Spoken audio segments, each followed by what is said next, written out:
Ja, hej. Jeg skal hjælpe jer med at, eller jeg skal hjælpe dig med at lære at bruge Kahoot, som er en hjemmeside, du kan bruge til lidt af hvert. Du kan lave brochurer, du kan lave øh, opsætninger af forskellige ting. En design hjemmeside, hvor du kan lave diagrammer for det meste. Øh, Du kommer ind i Kahoot, så skal du oprette en bruger, som hvad hedder det, som du kommer ind, der hedder Kahoot her. Så kan du se, at jeg er logget ind, og man får en bruger, og du kan gå ind i dine diagrammer og se, nu har vi lavet nogen før, øh, hvor du kan få dine diagrammer vist, hvis du har lavet nogen før. Men jeg vil lige forklare, hvad man kan bruge det her op til. Her, som de kommer alle sammen med en forklaring på, hvad de forskellige er, men jeg kommer lige med en hurtig. Hvis du for eksempel laver en mindmap, lad os sige du laver en mindmap, så kan du gå ind under det her, der hedder stencil. Får du den her lille boks herovre, hvor du kan gå ind under basic for eksempel, så får du nogle basic boxes. Du kan tage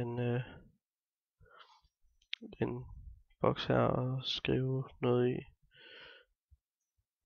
Nu skal jeg lige teste. Og så kan du forbinde den med, hvis du havde andre af de her bokse, så kan du forbinde den med den. Sådan der. For eksempel at lave mindmap. Du kan også indsætte billeder og sådan noget. Det er vi ikke blevet introduceret for meget til, men det kan du også. Men jeg vil så forklare, hvordan du kan bruge det til at lave et design en blog. Man kan for eksempel, som jeg har gjort her, forslag til en blog. Jeg har taget nogle, det var ikke meningen. Jeg har taget nogle forskellige firkanter ind under her. Hvis man tager en almindelig firkant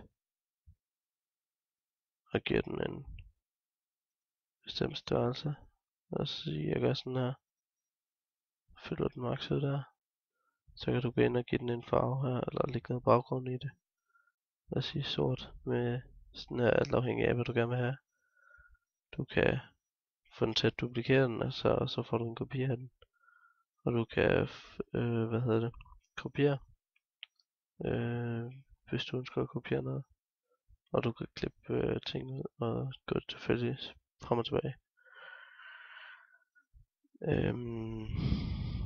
Så kan du indsætte andre former for bokse, hvis du har lyst. Den hjælper dig lidt med, om den er, nu er den for eksempel helt centreret, den viser en linje, der går den her vej og den her vej, så viser dig, at du har sat den midt i det hele. Så kan du strække den ud, hvis det er det. Skrive noget i den. Og på den måde har jeg så sat, der er noget baggrunds... Hvor var det var her? Du kan selvfølgelig zoome ind og ud. Der har jeg bare sat op her. Der er en stor firkant, der er herfra.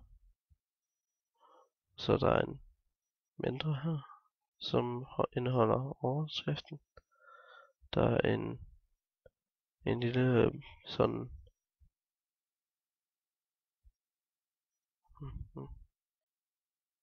en lille firkant med runde kanter. Den er runder i kanterne der. Sådan er her. Og så en stor hvid en her, så skal der være noget tekst herover. Lad os sige herover for eksempel. Så skulle der stå dato, fiseblad, og så lige et brev som pynt i, at du poster ting på bloggen.